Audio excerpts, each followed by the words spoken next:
Hello అండి, welcome back to my channel. ఈరోజు మరొక మనీ సేవింగ్ వీడియోతో మీ ముందుకు వచ్చాను. వీడియో బాగుంటుంది, చూడండి, యూస్ఫుల్గానే ఉంటుంది. నచ్చినట్లయితే ఒక లైక్ ఇవ్వండి, కమెంట్స్ పెట్టండి, షేర్ చేయండి. సబ్స్క్రైబ్ చేసుకోని వాళ్ళు, ఫస్ట్ టైం చూసేవాళ్ళు సబ్స్క్రైబ్ చేసుకొని సపోర్ట్ చేయండి. ఏమంటే సడన్గా కోల్డ్ వచ్చేసిందండి. మీతో చెప్పకపోతే ఎవరితో చెప్తాను నేను. కోల్డ్ వచ్చేసింది. ఏమంటే ఇప్పుడు పచ్చళ్ళ సీజన్ కదా, మన సైడ్ అంతా ఆవకాయ అవి పడుతూ ఉంటారు కదండి. నాకు పచ్చళ్ళు పట్టడమే రాదు. మీరందరూ పచ్చళ్ళు పెట్టారా చెప్పండి. నాకు పట్టడం రాదండి. సరే, ఒకలేదో కొంచెం ఒక 3-4 మామిడికాయలు ఇచ్చారనమాట. దీన్ని ఆవకాయగా ట్రై చేద్దామని చేసా. కొంచెమే అనమాట, ఒక చిన్నదానికి. ఫస్ట్ టైం చేస్తున్నాం, మనకు కుదరకపోతే అందుకని ట్రై చేశానండి. అప్పుడు ఆ కారం ఘాటు ముక్కులో పోగానే ఏమంటే కోల్డ్ వచ్చేసింది అనమాట. దానివల్ల ఇంతవరకు బాగానే ఉన్నానండి. తుమ్ములు స్టార్ట్ అయినాయి. నాకేమంటే ఏదన్నా కారం ఘాటుగా పోయింది అనుకోండి, ఏమంటే కోల్డ్ వచ్చేస్తుంది అనమాట. అది విషయం. ఏం పెద్దగా పచ్చళ్ళు తెలియవండి. ఇప్పుడు మనకు యూట్యూబ్ ఉంది కదా, అందులో చూసి మనం పెట్టుకోవచ్చు. మాకు ఇక్కడ మామిడికాయలు రసాలతోనే కదా పెడతారు ఆవకాయ. ఇంకోటి ఏదో జలాల ఏదో చెబుతారు. మా చిన్నప్పుడు మా ఇంట్లో అన్ని పచ్చళ్ళు ఉండేవండి. ఇక్కడికి వచ్చిన తర్వాత లేవన్నమాట. మొన్నోసారి టీ నగర్ వెళ్ళినప్పుడు దొరకవు అనుకున్నా, నాకు తెలియదు టీ నగర్లో అమ్ముతారని. టీ నగర్ వెళ్తే అక్కడ ముక్కలు కొట్టిస్తున్నారండి ఆవకాయకి. ఓ, ఇక్కడ దొరికిద్దా అని అప్పుడే తెలిసింది. నెక్స్ట్ ఇయర్ కావాలంటే తెచ్చుకొని పెట్టుకుందాం. ఇప్పుడు కుదిరితే, ఇవాళ కదా పెట్టింది, 3 రోజుల తర్వాతే చూడాలని చెప్పారు కదా, చూసి టేస్ట్ కుదిరింది అనుకోండి నెక్స్ట్ ఇయర్ కావాలంటే తెచ్చుకోవచ్చు. నేను పచ్చళ్ళు తిన్ను, పెద్దగా ఎవరు తినరు మా ఇంట్లో. ఏదో పెట్టాలని ఆశ పెట్టానమాట. అలానే పండుమిరపకాయలు పచ్చడి ఒక 1/4 కిలో దొరికినాయండి. పండుమిరపకాయలు ఉన్నాయి, చాలా ఉన్నాయి. నేను 1/4 కేజీ తీసుకొని పెట్టాను. కుదిరిద్దో కుదరదని అది అయిపోయింది. కుదిరిందండి. అన్నీ యూట్యూబ్ వల్లనే అనమాట, లేకపోతే మనకు తెలియదు ఆ కొలతలు అవన్నీ. సరే, నెక్స్ట్ ఇయర్ కొంచెం కొంచెం అలా పెడదాం చూసి అని అనుకుంటున్నా. ఇప్పుడు కుదిరితే నెక్స్ట్ ఇయర్ పెడతాను. సరేనండి, ఇప్పుడు మనం వీడియోలోకి వెళ్దాం. ఈరోజు వీడియో ఏమంటే, మనీని కంట్రోల్ చేయలేకపోతున్నాం. సేవింగ్స్ చేయాలంటే మనీ ఉండాలి కదా. మనీ ఉంది వీళ్ళ దగ్గర, బాగానే ఉంది మనీ, బాగా సేవింగ్స్ చేయొచ్చు. అయితే వీళ్ళ కంట్రోల్ లేకపోవడం వల్ల మనీని సేవ్ చేయలేకపోతున్నారు. ఎందుకు కంట్రోల్ లేదు? ఇలా మీలో ఎంతమంది ఉన్నారు మనీని కంట్రోల్ చేసుకోలేక, సేవింగ్స్ చేయలేక విచ్చలవిడిగా ఖర్చు పెట్టేవాళ్ళు ఎంతమంది ఉన్నారు? వీడియో చూడండి, యూస్ఫుల్గా ఉంటుంది. అలా కంట్రోల్ లేకుండా ఖర్చులు పెట్టేవాళ్ళు ఖర్చులు ఆపేసి సేవింగ్స్ చేయడానికి ట్రై చేయండి. ఇదే ఈరోజు వీడియో చూడండి. అక్షయ తృతీయకి వీడియో పెడదాం అనుకున్నా, పెట్టలేదండి, మర్చిపోయేసాను. ఈ వీడియో వచ్చేటప్పటికి అక్షయ తృతీయ అయిపోతుంది. సరేనా, ఇప్పుడు వీడియో చూద్దాం.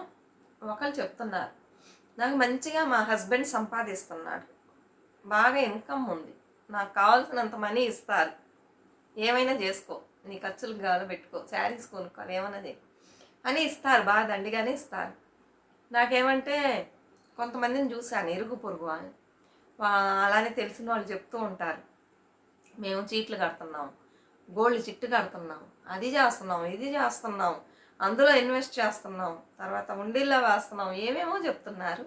సేవింగ్స్ సేవింగ్స్ అంటున్నారు. ఎందుకు ఈ సేవింగ్స్ చేస్తున్నారు అని ఆలోచించాను.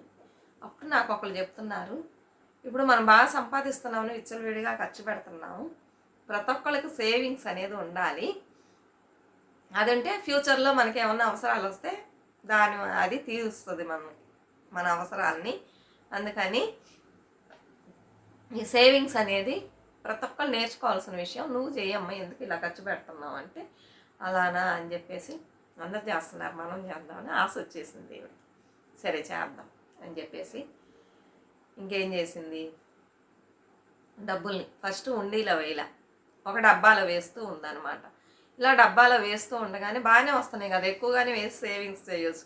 కొంత అవ్వగానే వీడికి అనిపిస్తుంది, ఏదో కొత్త రకం శారీస్ వచ్చినాయి అంట, అది కొనుక్కుందాం. ఇప్పుడు వెళ్ళి హస్బెండ్ని అడిగితే, నేను ఆల్రెడీ ఇచ్చేసాను కదా, మళ్ళీ ఎందుకు అడుగుతున్నాను అరుస్తారు, మన దగ్గర చాలా డబ్బులు ఉన్నాయి, వెళ్ళి చూసొద్దాం, కొంటే కొందాం, లేకపోతే లేదు, మళ్ళీ తెచ్చి ఈ డబ్బీలోనే పెడదాం అని చెప్పేసి మనీ తీసుకొని షాప్కి వెళ్తుందండి. వెళ్తే అక్కడ కొత్త కొత్త శారీస్ వచ్చినాయి, భలే ఉన్నాయి అన్నమాట. తర్వాత సేవింగ్స్ చేసుకోవచ్చులే, ఈ శారీస్ ఎంత బాగున్నాయి, మనమే ఫస్ట్ కొని ఫస్ట్ కట్టుకుందాం, ఇంకా ఎవరికి తెలియదు ఇవి వచ్చినాయి అని మార్కెట్లోకి, మనమే ఫస్ట్ కట్టుకుందాం, అప్పుడే గట్టిగా ఉంటుందని చెప్పేసి వెళ్ళి ఈ దాచిపెట్టిన మనీని అంతా తీసుకెళ్ళిపోయింది కదా.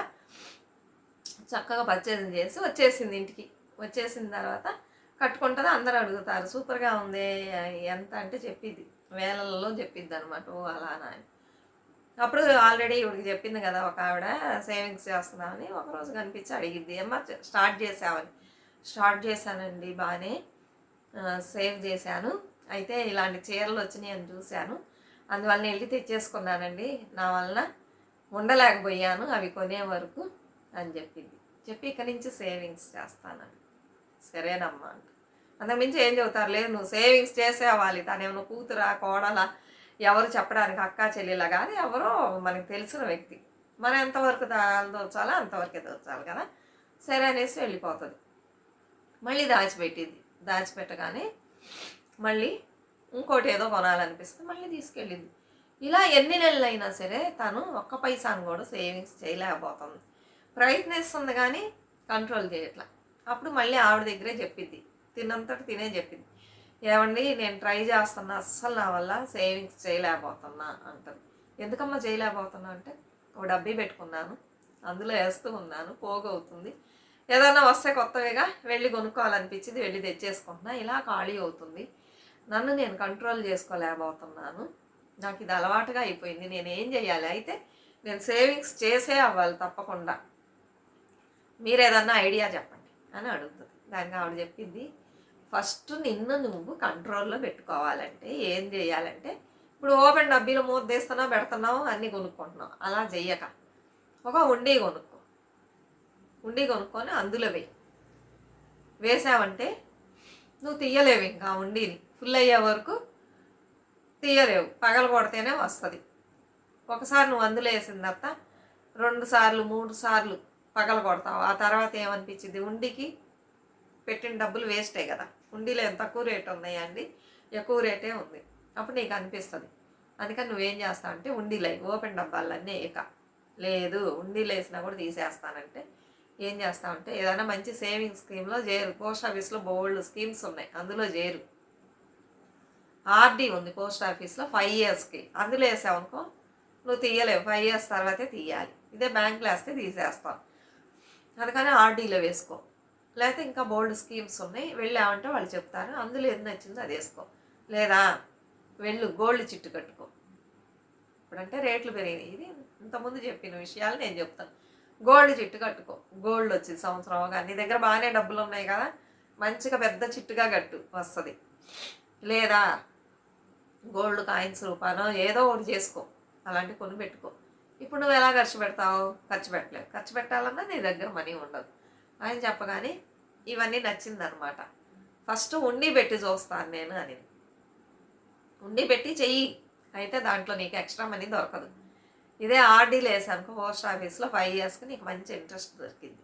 ఇలా కొన్ని స్కీమ్స్ ఉన్నాయి, పీపీఎఫ్ అలా ఉన్నాయి, అది వచ్చి కాంపౌండ్ ఇంట్రెస్ట్ దొరికిద్ది, ఎవరైనా వేసుకోవచ్చు అని చెప్పగానే సరే ఫస్ట్ నేను ఉండిలోనే వేసి చూస్తాను, నాకు ఆశగా ఉందని ఉండి తెచ్చుకుంటాను, వేస్తూ ఉంటుంది.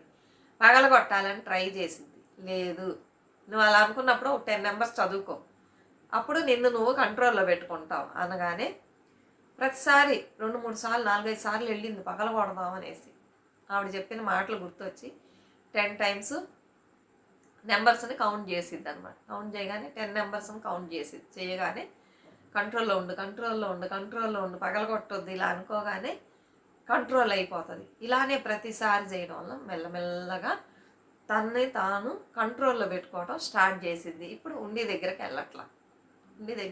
వెళ్ళడంలా ఇప్పుడు వేయటం స్టార్ట్ చేసింది. ఎట్లయితే ఉండిని ఫిల్ చేసేసింది. ఫుల్ అవ్వగానే అప్పుడు పగలగొట్టి చూసింది. చూస్తే నమ్మరండి 1 lakh పైనే ఉందన్నమాట. దగ్గర 1,50,000 అలా తెచ్చుకుంది. చిన్న ఉండి కాదు, బాగా పెద్ద ఉండి తెచ్చుకుంది.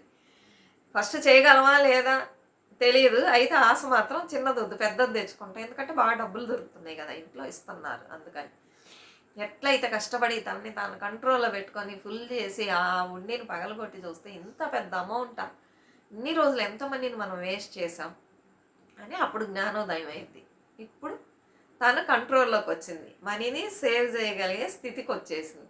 ఇప్పుడు ఆలోచిస్తుంది, వెళ్తుంది పోస్ట్ ఆఫీస్కి, వెళ్ళేసి ఏమేమి సేవింగ్ స్కీమ్స్ ఉన్నాయి, దేనికి ఎంత ఇంట్రెస్ట్ వస్తుంది చెప్పండి అంటే వాళ్ళు ఒక ఇస్తారనమాట బుక్లెట్లా.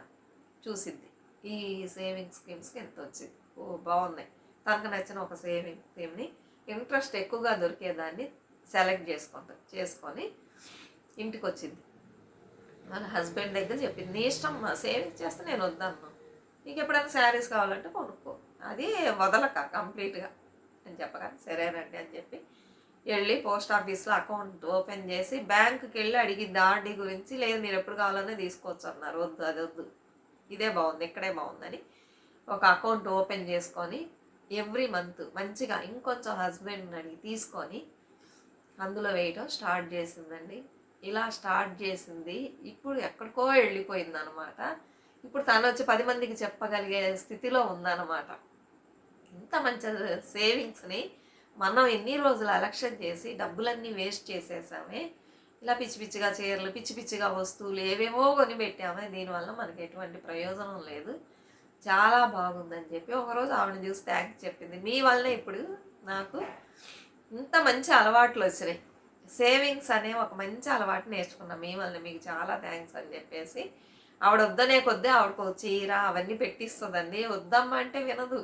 లేదు మీరు పెద్దవారు తీసుకోండి, మా అమ్మలాగా అనుకొని ఇస్తున్నా, తీసుకోండి, నాకు ఇంత మంచి మేలు చేశారు, ఇదేముంది తీసుకోండి అని ఇస్తుంది అనమాట. బాగా దండిగా డబ్బులు దాచిపెట్టడం స్టార్ట్ చేసి చాలా చాలా దాచిపెట్టేసిందండి తను. ఇప్పుడు మంచిగా సేవింగ్స్ చేస్తుంది అనమాట. అర్థం చేసుకుంది. ఫస్ట్ అస్సలు కంట్రోల్ చేసుకోలేకపోయింది, అడిక్ట్ అయిపోయింది, అన్ని వస్తువులు కొనడానికి అడిక్ట్ అయిపోయింది, విచ్చలవిడిగా మనీ ఖర్చు పెట్టడంలో అడిక్ట్ అయిపోయింది. ఇందులోంచి ఎవరైనా ఒక అలవాటుకి అడిక్ట్ అయ్యారనుకోండి, అందులోంచి బయటకు రావడం చాలా కష్టం. అయితే ప్రయత్నించామనుకోండి, ఎట్లయినా దీంట్లోంచి మనం బయటకు రావాలి, మంచి పని చెయ్యాలి అని ప్రయత్నించామనుకోండి, కొంచెం లేట్ అయినా కూడా మనం ఆ పనిని చేస్తాం. అది ఎవరి చేతుల్లో ఉంది? మన చేతుల్లోనే ఉంది. మనల్ని మనం కంట్రోల్లో పెట్టుకోవాలి ఏ విషయానికైనా సరే. ఎప్పుడైతే మనల్ని మనం కంట్రోల్లో పెట్టుకుంటాం, మనం అనుకున్నవన్నీ సాధించవచ్చండి. ఈరోజు ఇదే వీడియో చేయలేకపోతున్నా, కోల్డ్గా ఉంది కదా, అందుకని. అయినా మంచి వీడియోనే కదా, చూడండి. ఇలా విచ్చలవిడిగా ఖర్చు పెట్టేవాళ్ళు మెల్లమెల్లగా మిమ్మల్ని మార్చుకోవడానికి ప్రయత్నించి సేవింగ్స్ అనే మంచి దారి వైపు వెళ్ళండి. ఆ సేవింగ్స్ మిమ్మల్ని ఎక్కడికో తీసుకెళ్తుంది, సరేనా? అలానే కమెంట్స్ పెట్టండి, మీకు నచ్చిందా లేదా చెప్పండి. ఇంకా ఎలాంటి వీడియోస్ కావాలో కూడా చెప్పండి. అయితే మన ఛానల్కి మంచిగా సపోర్ట్ చేయండి. నా సెకండ్ ఛానల్ అమ్మతో ప్రతిరోజు కూడా సపోర్ట్ చేయండి. మంచిగా పోతూ ఉందండి. మధ్యలో నేను పెట్టడం మానేశాను కదా, డల్ అయిపోయింది. కొంచెం సపోర్ట్ ఇవ్వండి. అక్కడ కూడా మంచి విషయాలే ఉన్నాయి, చూడండి, చూస్తే మీకు నచ్చుతుంది. పదే చెప్తున్నానని అనుకోవద్దు, సరేనా? మరొక మంచి వీడియోతో మళ్ళీ కలుద్దాం. అంతవరకు బాయ్ ఫ్రెండ్స్.